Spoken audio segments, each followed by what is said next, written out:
Първородната ми майка, генната ми майка, тя ме е изоставила.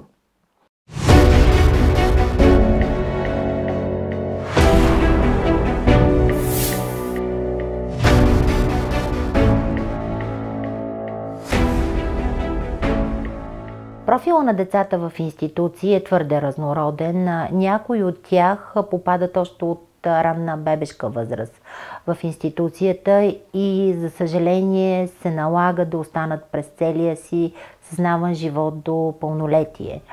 Много от тях, за съжаление, продължават в институцията, защото това, което се случва с тях в самата институция е, че трудно развиват своя интелектуален и емоционален потенциал. До такава степен обстоятелствата, създадените обстоятелства го налагат, че тези деца нямат способността, емоционалната и интелектуалната способност да се адаптират в обществото изобщо. В училище много обичах да се сбивам. Един ми каже нещо, аз отивам и се сбивам с него. И затова така аз му казвам не кротко дете, защото все пак и да си твърде кротко дете според мен не е добро качество. Всички те в училище ме отблъскваха. Бях различен от тях, т.е. не бях като другите, може би. Нещо в мен имаше различие, което не го виждах аз самия, но те го виждаха.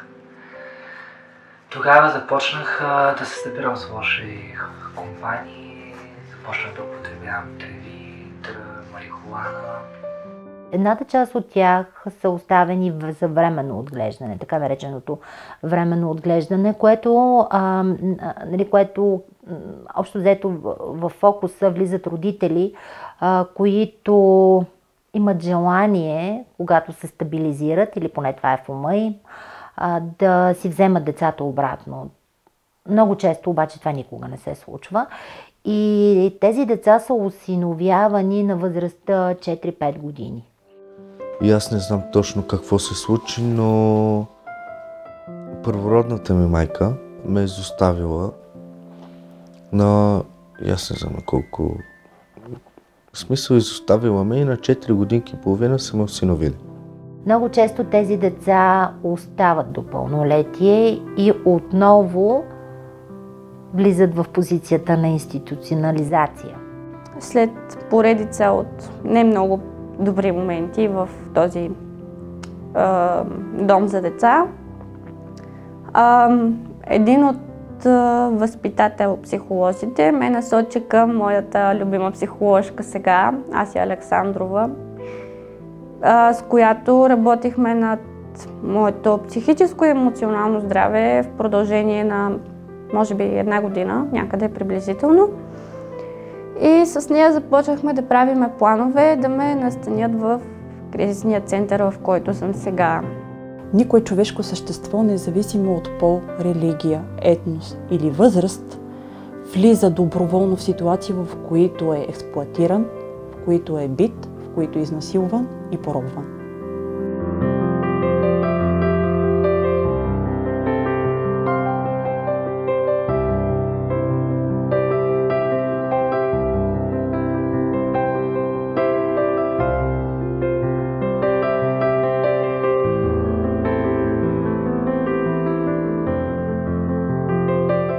Повече от 20 години Фондация Пулс помага на хора, пострадали от насилие.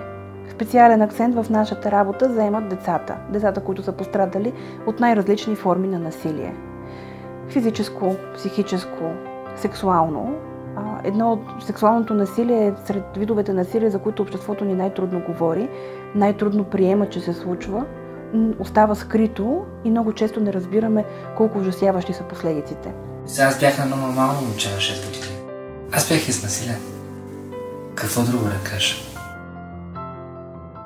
Обикновено децата попадат в кризисните центрове и в кризисния център на Пулс, когато се е случило нещо в живота им.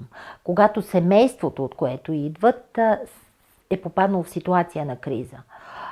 Много често това не е епизод в живота на детето. Това е кризисно функциониране на семейството и на детето, което значи, че дълго време преди това семейството се опитало да компенсира тази криза. Случи се това, че с моите осиновители те решиха да ме разсиноват, да ме изоставят, да го кажем. Много неща се случиха, имах и много лоши деяния. Не твърде лоши, но имах някакви такива деяния. И те просто казаха, че не могат да се справят. И затова се случи така, че да ме разсиноват. Първо бях в дом за деца от 15 годишна възраст до 18 годишна възраст.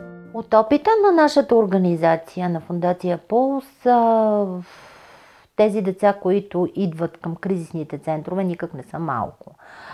Няма такава статистика, колко често се разсиновяват децата в България, в света, но от наблюденията ни никак не е рядко. Особено когато тези деца са били отначало в институции, са осиновени на една късна възраст от типа на 4-5 години, тези деца вече живеят с психичното страдание. Тук отдавна е регистрирано в ума, че няма майка, няма значим възрастен, който да е постоянен и който да осигурява една защитена среда, една среда на внимание, на любов, на приемане на детето такова каквото е. Стъпвайки на тази база, от тук насетне те влизат с това функциониране вече в семейството на осиновителите.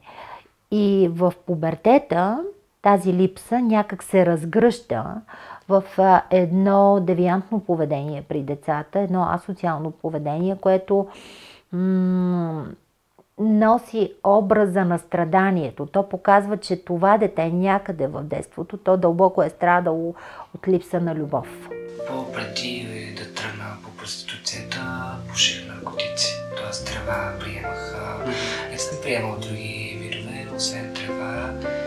И бях много пристрастен към тревата, нали? Не са редки случаите, в които наркотиците биват използвани като средство на въвличане и подчинение на жени и деца.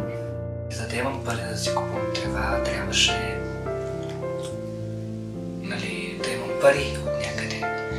И се налагаше заради наркотиците да се продавам. Много често, за съжаление, може би всяко пето дете в България, отново няма официална статистика, страда и от сексуално насилие. Не говорим само за изнасилване, но и за насилствени действия, които са упражнения над тези деца. Това е обществото, което сексуализира децата, без понякога да има всякаква критичност за това.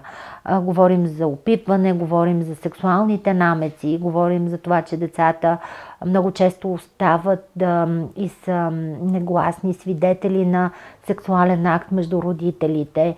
Говорим за това, че възрастни хора показват порноматериали на децата. Говорим за онлайн сексуалното насилие. Взех телефон, който не беше мой, и го продадох за наркотици. Това са деца с девиантни прояви. Това са деца, които са натрупали много болка, много страдание и понеже в живота им не се е появила такава фигура, която да удовлетвори това страдание, да го назове най-малко, да каже: ти имаш страдание, нали, аз го виждам, аз те приемам такъв какъвто си, виждам, че не мога да поправя, ти не можеш да поправиш, заедно не можем да поправим твоята болка, но мога да съм до теб, да я говорим и да те приема такъв какъвто си, харесвам те, обичам те такъв какъвто си. Много е трудно това. На никой да не му се случва това, което аз изживях в живота си.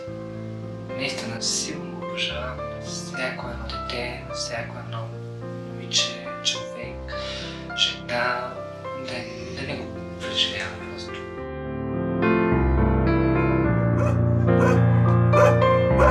What?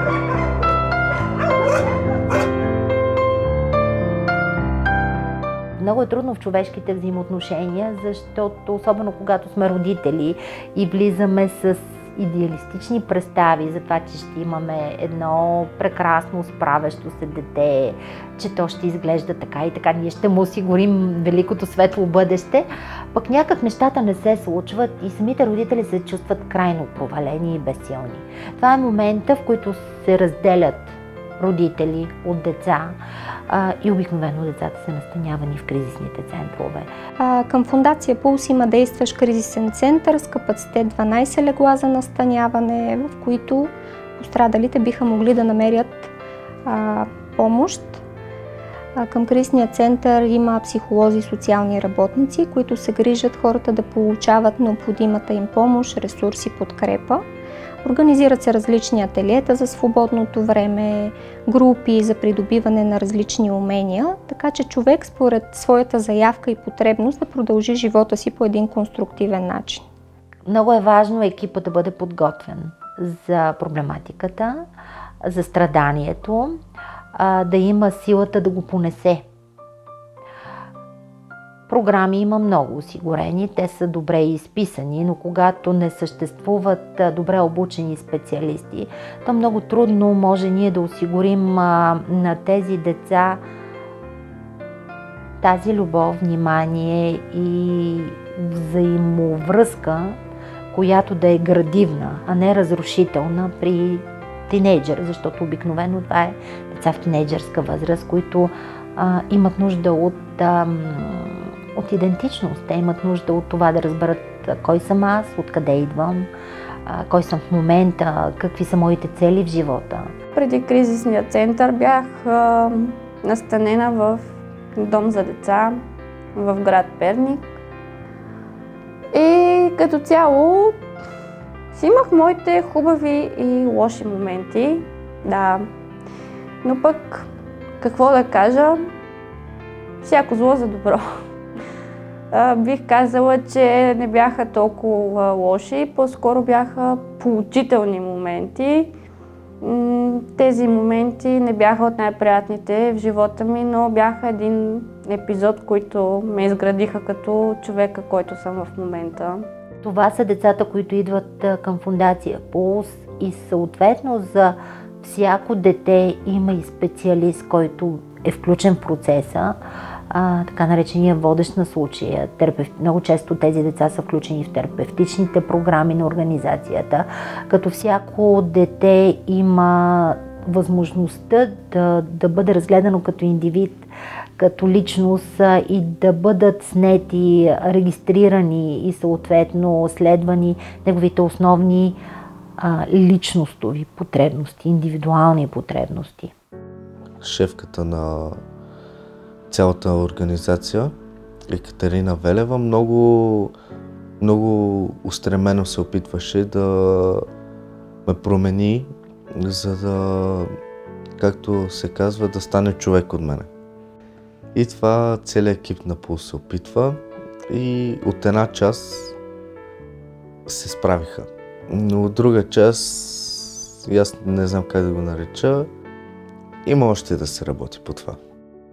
Като че ли най-ключовото е да може да се създаде такива отношения вътре в самата резидентна грижа, които да са градивни. Тази енергия, която тинейджъра използва за разрушение, да бъде насочена в конструктивни цели. В момента живея в кризисния център на Пулс, което много ме радва, защото тук има и социални работници, има и психолози, с които тях може да си запишеш сесия долна администрация и каквото желание имаш да говориш с, например, или социален работник, или психолога, ти можеш да си го говориш. Екипът на Фондация Пулс, който е съставен от високо квалифицирани психолози, социални работници, педагози, медицински лица и други специалисти, ежедневно вижда болката и ужаса на последиците от насилие. Всеки ден се сблъскваме с това и всеки ден имаме възможност да бъдем част от промяната, да бъдем част от спасяването на стотици животи всяка година. Станах на 18 години. създадох семейство. Обаче не се получиха нещата, имам 2 дечица. Мъжа ми не е от най-добрите, започна да използва наркотици, хазартни игри и се наложи да започнем да търсим друг вариант, в който отидохме в кризисен център. Трудно може да заместим майчината любов. Колкото и да се стараят, ние да се стараем, колегите, нали, на световен мащаб, никога един добър специалист, да било и психотерапевт, може да замести нуждата на детето от най-ранната детска възраст, говорим за възрастта 0-1 година, от топлина и майчина любов, от една константна фигура, която се усмихва, която те гушка, която ти осигурява тази топлина, в която ти да се чувстваш комфортен, комфортно и незаплашван. И има много голям плюс и според мен е много, много добре, че съм тук.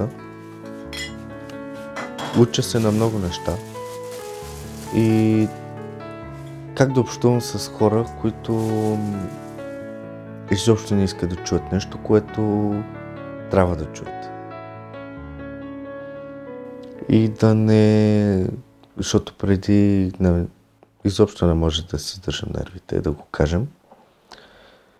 И сега, след тази година и няколко месеца, горе-долу си ги издържам по-добре. В смисъл не се паля толкова лесно.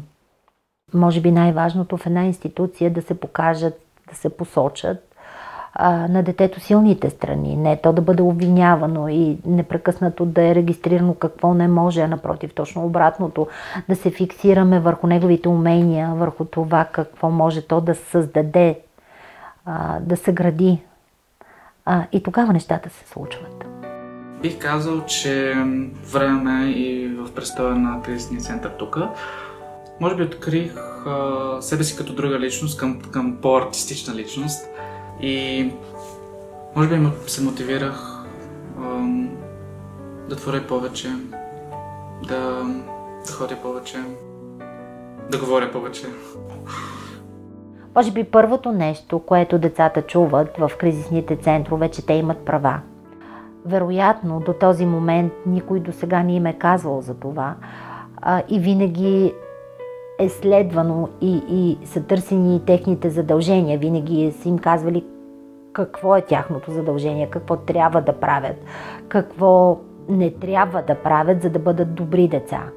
За първи път те намират място и подкрепяща среда, където хората ги питат, където доверените възрастни им казват какви са техните възможности. Защото преди всичко мнението на един човек е много важно, особено така и така престоя му в кризисен център.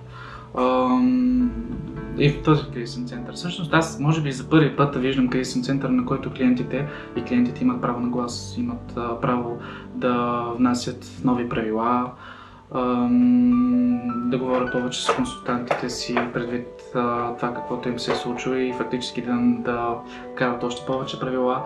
И да, всъщност за първи път виждам, може би, не знам, такъв кризисен център, в който хората имат право на глас, как да живеят и какво да правят. Изключително важно е децата да бъдат питани какво искат, кое е тяхното желание, за какво мечтаят, какви искат да станат. Да се обърне индивидуално внимание на тези деца и да се следват техните потребности. Аз мисля, че ние възрастните го можем. Стига да не се страхувам от функционирането на тези деца и да преодолеем, може би, собствените си страхове и виждания за добро за децата. Важно е да питаме децата и още по-важно е да имаме уши да чуваме за техните желания и потребности. Тук това от много време съм го забелязал, че се случва. В смисъл не е като да кажеш нещо и съвсем да го забравят, още дори не си го казал и те не ги интересува. Ти го казваш в рамките на разумното, разбира се, в рамките да е на разумното, или ще ти го позволят, или ще се опитат да ти го позволят. Това е много важно, в децата да се създават елементарни умения за справяне с света и живота. И в това те да се чувстват силни, да влизат в отношения, в взаимоотношения с другите хора. Какво значи това? Това значи да знаеш кой си, да знаеш и да имаш правото, може би най-важното, да подбереш дрехите си, да си подбереш училище, да има доверен възрастен, който насреща да те чуе. Аз като тинейджър да кажа, имам нужда да говоря, да обсъдя кое училище искам да уча, или какви дрехи искам да си облека, или да изляза, или да си купя книга, винаги да има насреща някой, който да посрещне нуждата. От тук нататък към себе си искам да си намеря квартира, да си намеря работа, да продължа съответно обучението си до 12 клас. И по-нататък вече, ако имам хубава оценка, за което аз ще се боря хубава оценка, да следвам някаква специалност в университет, като може би социални дейности, защото тя винаги ми е била по-така вътре в мен, да съм социален работник, винаги ми е било образование, защото искам да помагам на хора като него и на деца най-вече пострадали. Целите са ми първо да си завърша 7-ми клас. Не знам как ще го завърша, но ще се опитам да го завърша. Другите ми цели е да мога да си изкарвам сам парите. Тъй като съм и в институция. Институцията няма как постоянно да ме издържи за какви ли не неща. Научиха ме, че е добре човек да мечтае, че не е страшно да се мечтае и стига да повярваш достатъчно в себе си, доста от тези мечти има голяма вероятност да се сбъднат. Имам една известна представа какво да правя, но има няколко човека, които ми подпомагат по такъв начин да реша какво искам да следвам в университета и каква да е моята реализация в професионален и в житейски план. И мога да кажа, че те са доста добри хора.